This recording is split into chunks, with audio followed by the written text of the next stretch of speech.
Maishapa, Yanayarata Pendero Basa. ¿Qué tal amigos? ¿Cómo están? Que Dios les bendiga. Continuando con nuestras lecciones, accidentes de modo del verbo, hoy tenemos la número 22, mocoin pa mocoin, del modo indicativo. La número 22, mocoin pa mocoin, ñereko boudegua, significa modo antelativo. Concepto, oje shauka, oye yapo mahahuete enviapo.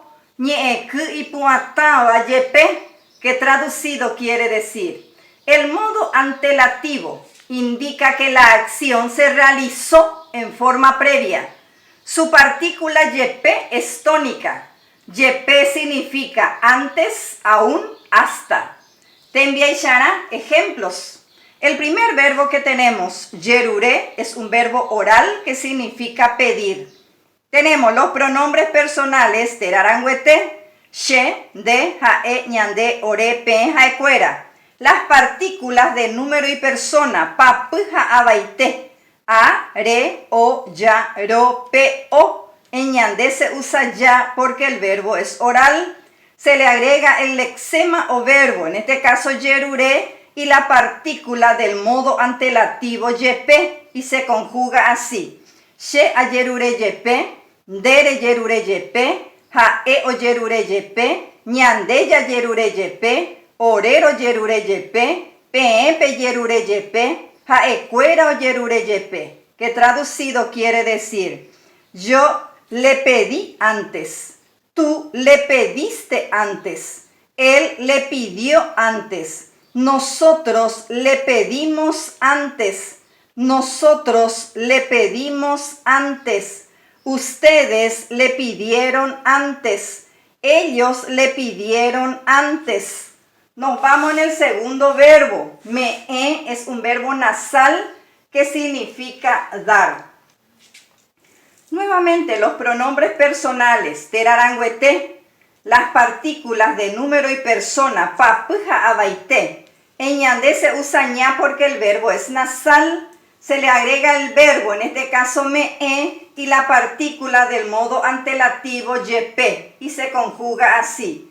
She a me yepe, de re me yepe, ja e o me yepe, ñande ña me yepe, orero me yepe, pe me yepe, ja e cuera o me yepe. Que traducido quiere decir, yo le di antes, tú le diste antes.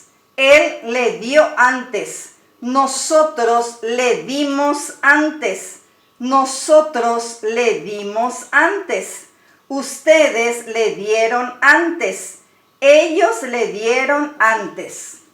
También, Shana, ejemplos, les traje dos oraciones. La número 1, she ame eyepe yopoi calope, que traducido quiere decir, yo le di su regalo antes a Carlos. La número 2, Caray, oyerure yepe viru, omomba unre enviapo, que traducido quiere decir, el Señor pidió dinero antes de terminar su trabajo. En estas dos oraciones, los verbos ame y oyerure, con la partícula del modo antelativo yepe, indica que la acción se realizó en forma previa. Ame yepe yopoi, le di su regalo antes. Oyerure yepe viru, pidió dinero antes. Así termina nuestra lección de hoy. Ya bebé.